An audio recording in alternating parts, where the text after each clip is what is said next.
Hi everybody, Master Gorino here from Master Gorino's Pilsung Taekwondo. Just wanted to give you some tips for Halloween self-defense. I know a lot of this is going to be common sense, but we may give you some ideas that you haven't thought of. Obviously the first and most important thing is to know where you're trick-or-treating, what neighborhood you're in, and what actual people you're going to be visiting for your tricks and your treats.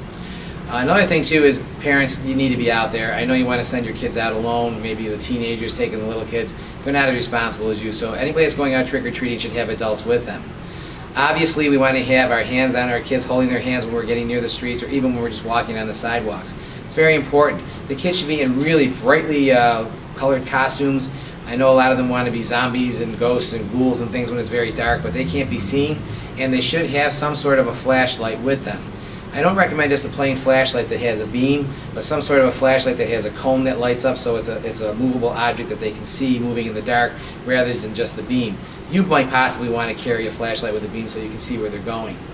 When we're going from house to house, making sure the kids aren't running because they could trip over those costumes and maybe chip a tooth or fall down and hurt themselves. So they're excited. We don't want to make it not fun for them, but just keep a real positive spirit, walking briskly from door to door. This is something most people don't think about. Obviously we're going to check their candy when they get home, but maybe you can get them a little pumpkin to put their candy in as they're collecting it, but you should carry a bag and keep emptying the pumpkin into that bag, and you keep charge of all the candy, because I know how I was when I was a little guy. I really loved those Baby Ruth bars, so I knew my brother was going to steal some, so I would take some candy out and I would stash it in my pockets. My parents didn't get a chance to check it. So you keep emptying that bucket for them. Plus, I guess on a sly note, if the bucket looks empty, maybe they'll get a few more extra trick-or-treats with that. So the other thing too is to remember that there are people who are actually trick-or-treating who are not safe. It's not just the people whose houses you're visiting.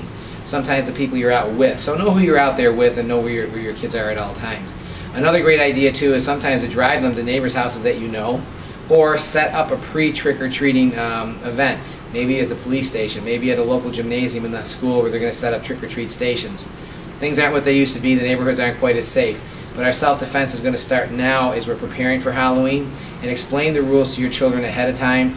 Maybe at dinner, and then maybe one more time before you go out. These are the rules. What's going to, how we're going to do our trick-or-treating, and we're going to have fun. I think that's all we got to talk about for now. We're going to be on the air again soon, but please make sure they're safe. Check that candy. I'd stay away from the fruits and things that could be injectable. Just do your best to keep them safe and have a good time. Again, this is Master Gorino saying Happy Halloween and be safe.